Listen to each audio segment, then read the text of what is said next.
जरा सोचो आपको समंदर की बीचों बीच सोने से भरा हुआ जहाज मिल जाए। कुछ ऐसा ही होता है हमारी इस कहानी के अंदर। सो फ्रेंड्स, ये मेरी YouTube के ऊपर पहली वीडियो है, तो इसको आखिर तक जरूर देखना ताकि मेरी थोड़ी सी सपोर्ट हो जाए। कहानी की शुरुआत होती है समंदर के बीचों बीच, जहाँ फिन नाम का आदमी अपने दोस्त के साथ समंदर में गोता लगा रहा होता है। उनका मिशन एक गायब हो चुका जहाज जो 1715 में समंदर के अंदर डूब गया था और जिसे सोने से भरा हुआ जहाज माना जाता है। इसीलिए पिछले 8 सालों से फिनिक्स अपने दोस्त के साथ उस खजाने की तलाश कर रहा था और आज वो अपने दोस्त के साथ एक खास जगह पर पहुंच चुका है। समंदर के नीचे दबे हुए सबूतों को खोजने के लिए वो लोग एक ड्रिलिंग मशीन का इस्तेमाल करते हैं, जो कि उनके बोट के ऊपर रखे गए जनरेटर से चल रही थी। लेकिन अचानक जनरेटर के अंदर आग लग जाती है, जिससे पास ही में पड़े हुए कागज में आग लग जाती है और ये कागज उड़ता हुआ उनके रिसर्च नोट के ऊपर जा गिरता है और जल्दी उनकी पूरी रिपोर्ट के साथ साथ उनकी बोट भी जल जाती है और पानी में डूब जाती है। वो लोग देखते हैं कि समंदर की तली से बहुत सारी रेत और चिकनी मिट्टी ऊपर की तरफ आ रही है। ये दोनों तुरंत वहाँ से निकलने ही वाले होते हैं कि इसी बीच फिनिक के हाथों में एक प्लेट का टुकड़ा लगता है। वो देखता है कि ये प्लेट 1715 की है और ये कोई साधारण प्लेट नहीं है, बल्कि इसे रानी के दहेज में दिया गया था। ये देखकर फिन बहुत ही ज्यादा खुश हो जाता है, क्योंकि ये चीज साबित करती है कि वो सही जगह पर पहुंच चुका है जहाँ पर खजाना हो सकता है। जैसे ही वो दोनों पानी की सतह पर वापस आते हैं तो उन्हें एहसास होता है कि उनकी बोट गायब हो चुकी है। घबराहट में उन्हें समझ नहीं आता कि ये हुआ क्या है। तभी उन्हें याद आता है कि जिस चीज की टक्कर से रेत ऊपर जा रही थी वो उन्हीं की बोट ही थी, जो अब समंदर में डूब चुकी है। अब उनके पास कोई बोट नहीं थी, कोई पैसा नहीं था और न ही कोई सेफ रास्ता। लेकिन फिनिक को यकीन था कि वो सोने से भरा हुआ जहाज यहीं आसपास दबा हुआ है और वो इसे किसी भी हाल में खोज कर रहेगा। तभी वहाँ पर एक गैंगस्टर के 2 आदमी आते हैं। फिर वो उन दोनों को पकड़कर अपने बॉस के पास लेकर जाते हैं, जिसका नाम बिग बनी होता है। फिन उसे टूटा हुआ प्लेट दिखाकर कहता है कि वो खजाने के बहुत ही ज्यादा करीब है, लेकिन बिन को उसकी बातों पर यकीन नहीं आता। इसलिए वो अपने आदमियों को कहता है कि इसे समंदर के अंदर फेंक दो। गैंगस्टर के आदमी भी फिन के पैरों से भारी चेन बांध देते हैं और उसे समंदर में धकेलने ही वाले होते हैं। लेकिन फिन यहाँ पर हार नहीं मानता। वो खुद को बचाने की कोशिश करता है और एक आदमी की गन छीन लेता है। और हालांकि फिन के हाथों में गन आ चुकी थी, लेकिन वो समंदर में गिरने ही वाला होता है कि तभी वो एक लोहे की रॉड पकड़ लेता है और उस गन से एक आदमी को शूट कर देता है। इसलिए वो लोग अपनी बोट को तेजी से भगाने लगते हैं, जिससे फिन का हाथ छूट जाता है और वो समंदर में डूबने लगता है। तभी उसकी नजर पास में पड़ी हुई गन पे पड़ती है। अपने भारी लोहे की चैन को उठाकर वो एक गन के पास जाता है। वो अपनी बची हुई ताकत जुटाकर उस चेन को गोली मारता है, जिससे उसकी जंजीर टूट जाती है और वो ऊपर आ जाता है। आखिरकार उसकी जान बच जाती है। लेकिन यहाँ पर उसकी असली परेशानी खत्म नहीं हुई, क्योंकि आज उसकी पत्नी से उसका तलाक होने वाला था, जिसके लिए उसे कोर्ट में टाइम से पहुँचना था। किसी तरीके से वो वहाँ पर पहुँचता है, लेकिन उसे वहाँ पर एक बहुत ही बड़ा झटका लगता है। उसकी पत्नी अब उसे छोड़ना चाहती थी। उसने उसे साफ कहा, तुम सिर्फ मुझे एक खजाने के लिए छोड़कर चले गए थे, मैं अपनी जिंदगी अपने तरीके से जीना चाहती हूँ, तो मुझे तलाक दे दो। फिन कहता है कि मुझे आखिरकार उस जगह का पता लग चुका है जहाँ पर वो 300 साल पुराना खजाना दबा हुआ है। फिन कहता है कि ये वही जहाज है जो सोने से भरा हुआ है। वो ये राज टेस को बताता है, लेकिन उसे यकीन नहीं आता। इसलिए वो उस बोट का लोगो अपनी कॉपी पे बनाकर उसे दिखाता है। जैसे ही टेस वो लोगो देखती है, उसकी आंखें चमकने लगती हैं। उसे ये लोगो याद था, क्योंकि उसने आज से पहले ये लोगो कहीं पर देखा था। लेकिन जब उसकी बीवी उसे वो प्लेट दिखाने को कहती है, तो वो उससे कहता है कि वो प्लेट अब मेरे पास नहीं है, मुझे रास्ते में गैंगस्टर ने पकड़ लिया था। इसलिए वो उस पर विश्वास नहीं करती और वहाँ से चली जाती है। और पेन को सबसे बड़ा झटका तब लगता है जब उसकी पत्नी उससे कहती है कि अब तुम्हारी हर चीज, हर प्रॉपर्टी मेरे नाम पर है। जज ने मेरे हक में फैसला सुना दिया है। मैं तुम्हारी बोट बेचकर अपनी पढ़ाई पूरी करूंगी। तभी फिन यहाँ पर कहता है कि हमारी बोट डूब चुकी है, अब मेरे पास और कोई चीज नहीं है। ये सुनकर उसकी बीवी गुस्से से पागल होने लगती है और पास पड़े हुए लकड़ी के फ्रेम से उस पर वार कर देती है। फिर वो वहाँ से चली जाती है और अपनी पुरानी जिंदगी में लौटने का फैसला करती है। टेस एक बोट पर पहुंच जाती है, जहाँ वो पुराने बॉस निकल के साथ काम करने लगती है। दरअसल अब वो कोई भी काम करके पैसा कमाना चाह रही थी, ताकि वो अपने सपनों को पूरा कर सके, अपनी पढ़ाई को पूरा कर सके। वो अपने बॉस निकल से कहती है कि मुझे यहाँ से निकल जाना चाहिए, तो वो साफ मना कर देता है। वो कहता है कि मेरी बेटी जल्दी ही इस आइलैंड पे आने वाली है, मैं अभी किसी को छुट्टी नहीं दे सकता। दूसरी तरफ फिन अपने पुराने दोस्त से मिलता है, जो उसके साथ साथ खजाने की तलाश कर रहा था। उसका दोस्त उससे बताता है कि एक आइलैंड पे बेहद खतरनाक लेकिन बहुत ही ज्यादा अमीर इंसान रहता है। अगर तुम उस तक पहुंच जाओ तो शायद वो तुम्हारी कुछ मदद कर दे। लेकिन सवाल ये है कि फिन निगल तक पहुंचे कैसे। उसका दोस्त मुस्कुराते हुए उसे कहता है कि उसकी बेटी प्लेन से इस आइलैंड पर आने वाली है और यही तुम्हारा असली मौका है। अगर तुमने उसकी बेटी को पटा लिया तो तुम अमीर बन सकते हो, तुम अपने खजाने तक और करीब पहुंच सकते हो। फिन ये सोच ही रहा था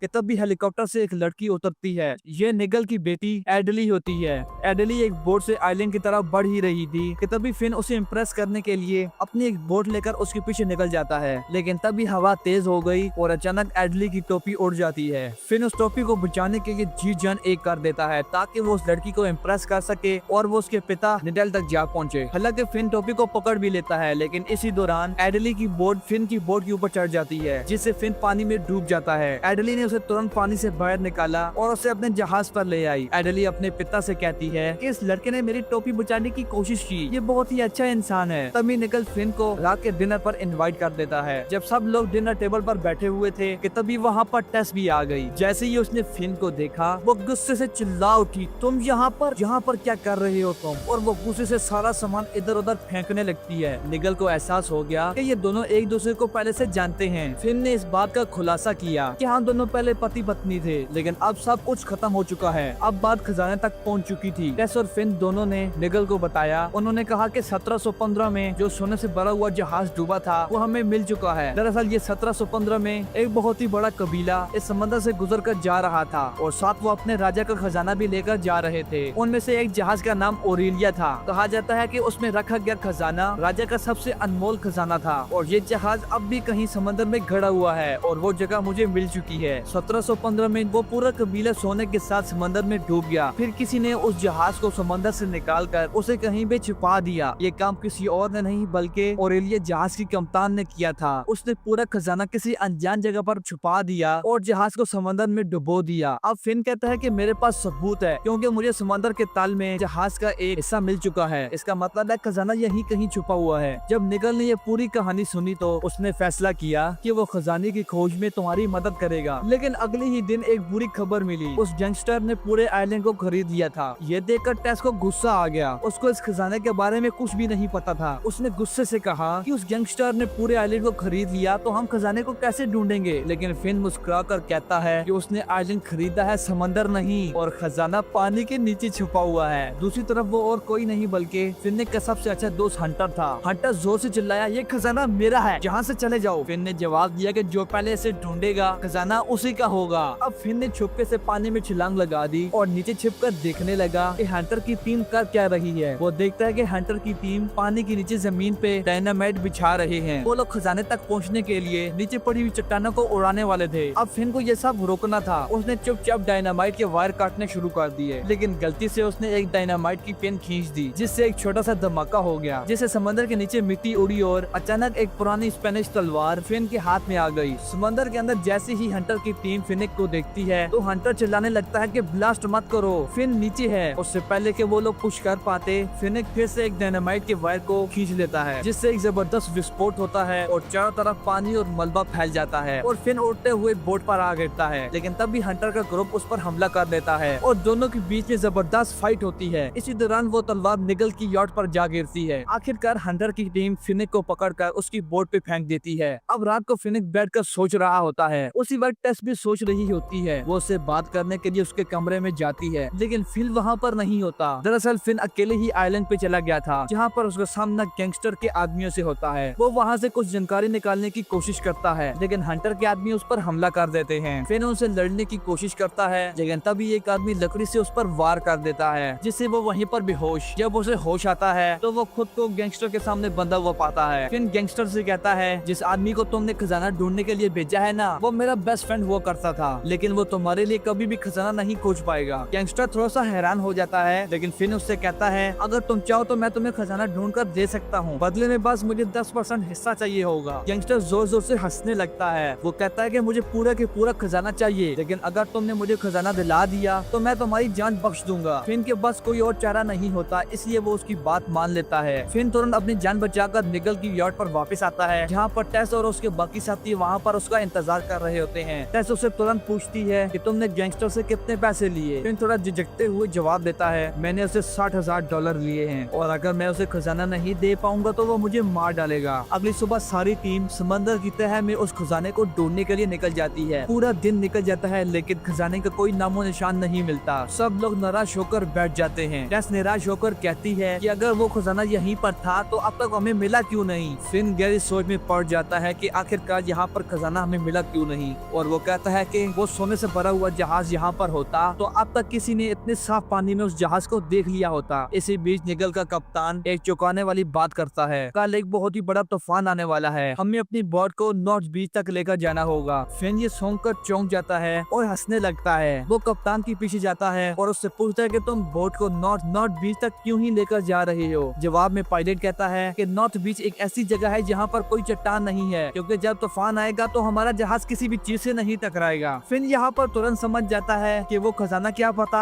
कप्तान ने उस खजाने को वहीं पर छुपाया हो। तभी इनकी बोट तुरंत नॉर्थ बीच तक पहुँचती है और फिन और टेस तुरंत समंदर में गोता लगाते हैं और तलाश शुरू कर देते हैं। कुछ ही देर के बाद फिन को समंदर की तह में कोई अजीब सी चीज महसूस होती है। वो जब रेत हटाकर देखता है तो देखता है कि वो एक पुरानी स्पेनिश तोप है। ये देखकर वो दोनों चौंक जाते हैं और फिन कहता है कि ये वही तोप है जो 1715 में उस खजाने के साथ डूब गई थी। अब सभी लोगों को यकीन हो जाता है कि वो जहाज यहीं कहीं छुपा हुआ है। उनकी टीम तुरंत खुदाई शुरू कर देती है। कुछ ही देर में उन्हें 300 साल पुराने लोहे की कीले और जहाज से जुड़ी हुई कुछ चीजें मिलती हैं, लेकिन खजाने का कोई नामो निशान नहीं होता। खुदाई के बाद भी जब खजाना नहीं मिला तो फिन और टेस ने अंदाजा लगाया कि बोट के पायलट ने वो खजाना कहीं और छुपा दिया था। तभी सीन शिफ्ट होता है और उन्हें बहुत ही पुरानी किताब मिलती है जिसमें लिखा होता है कि वो यहाँ पर आने वाला पहला इंसान नहीं है, बल्कि यहाँ पर स्पेनिश लोग पहले भी आ चुके हैं खजाने की तलाश में। इस किताब में एक महिला का नाम दर्ज था जिसका नाम ओरिया था। फिन और टेस हैरान रह जाते हैं। टेस कहती है कि ओरिया कोई लड़की नहीं बल्कि किसी जहाज का नाम था। अब यहाँ पर उन्हें समझ आ चुका था कि जहाज से जुड़ा हुआ बड़ा राज एक कब्रिस्तान में छुपा हुआ है। वो दोनों तुरंत कब्रिस्तान में जाते हैं और उन्हें वहाँ पर ओरिया नाम की एक कब्र मिल जाती है। जैसे ही वो उसे खोलते हैं तो उन्हें वहाँ पर एक पुराना लोहे का ड्रम मिलता है। इसी ड्रम के अंदर उन्हें प्राचीन काल के कुछ नोट्स भी मिलते हैं जिसे जहाज के कैप्टन ने लिखा था। इन दोनों ने जल्दी से उसे पढ़ना शुरू कर दिया, जिसमें लिखा था कि बुढ़ापे में मुझे खजाना छुपाने की एक परफेक्ट जगह मिल गई। ये खजाना कोई भी नहीं ढूंढ सकता। जहाँ पर मैंने इसे छुपाया है वो जगह हमेशा पानी में डूबी रहती है और वो जगह सिर्फ दिसंबर में ही नजर आती है, जहाँ पर इंसान 1-2 बार जा सकते हैं। फिन और टेस थोड़ा सा और आगे पढ़ते हैं तो उन्हें समझ आ जाती है कि वो जगह ब्लू होल है। ब्लू होल एक ओशन से जुड़ी हुई गुफा होती है जो कि एक समंदर की सतह पर आके खुलती है, लेकिन वहाँ पर हमेशा पानी भरा रहता है। मतलब कि वो जगह कुछ खास दिनों में ही एक्सेस की जा सकती है। अब वो लोग खजाने के बेहद करीब थे, ये सोचकर वो दोनों खुश हो जाते हैं। जैसे ही वो वहाँ जाने की तैयारी करते हैं तभी गैंगस्टर अपने आदमियों के साथ वहाँ पर पहुँच जाता है। गुस्से से चिल्लाते हुए वो कहता है कि वो डायरी मुझे चाहिए जो तुमने इस कब्रिस्तान से चुराई है। फिन डायरी चुराने की कोशिश करता है लेकिन बेनी उसे देख लेता है और उस पर हमला कर देता है। बेनी के आदमियों के साथ फिन और टेस की लड़ाई हो जाती है। इसी बीच फिन डायरी लेकर भागने की कोशिश करता है लेकिन बनी उसे पकड़ लेता है। बनी उसे डायरी खींचकर पढ़ने लगता है और वो खजाना ब्लू होल में छुपा हुआ है। ये बात सुनकर वो बहुत ही ज्यादा खुश हो जाता है।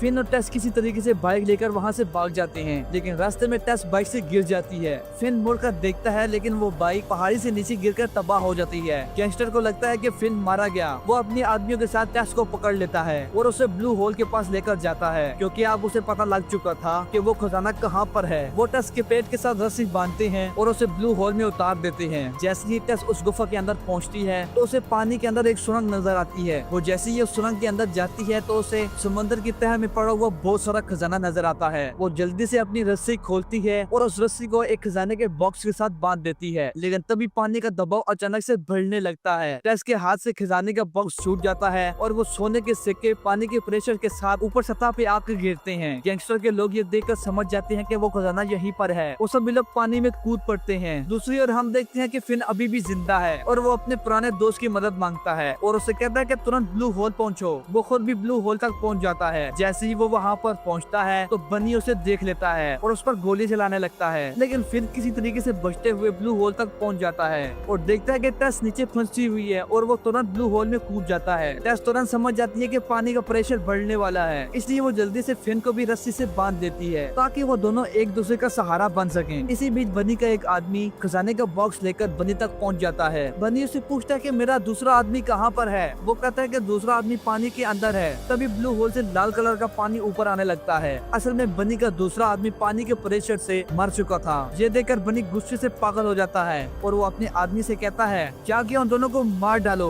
उसका आदमी पानी के अंदर फिन और टेस की तरफ बढ़ता है, लेकिन तभी फिन का दोस्त हंटर वहाँ पर पहुँच जाता है। फिन का आदमी हंटर पर हमला कर देता है, जिससे हंटर का पाँव जख्मी हो जाता है, लेकिन हंटर हार मानने वालों में से नहीं था। इधर बनी खजाने से भरा हुआ बॉक्स ऊपर खींचने की कोशिश करता है, लेकिन वो बॉक्स उसके हाथ से फिसल जाता है और सीधे पानी के नीचे उसके आदमी पर जा गिरता है। इतनी जोरों से गिरता है कि उसका दूसरा आदमी भी मर जाता है। इधर फिन और टेस किसी तरीके से पानी की सतह पर आ जाते हैं, लेकिन बनी टेस को पकड़कर प्लेन में बैठा लेता है। वो प्लेन को स्टार्ट करता है और खजाने के साथ भागने की कोशिश करता है। बनी सोचता है कि अब उसे कोई नहीं रोक सकता, लेकिन तभी निगल की बेटी वाटर स्कूटर पर वहाँ पर पहुँच जाती है। वो फिन को तेजी से उड़ते हुए प्लेन तक लेकर जाती है। फिन प्लेन के गेट को पकड़ लेता है और उसके साथ लटक जाता है। बनी प्लेन का दरवाजा खोलकर उसे शूट करने की कोशिश करता है, लेकिन तभी टेस को होश आ जाता है और वो बनी को जोर से लात मारकर प्लेन से नीचे गिरा देती है। बनी पानी में गिरते ही हमेशा के लिए खत्म हो जाता है। फिन अब प्लेन को कंट्रोल करने की कोशिश करता है, लेकिन उसे प्लेन उड़ाना नहीं आता।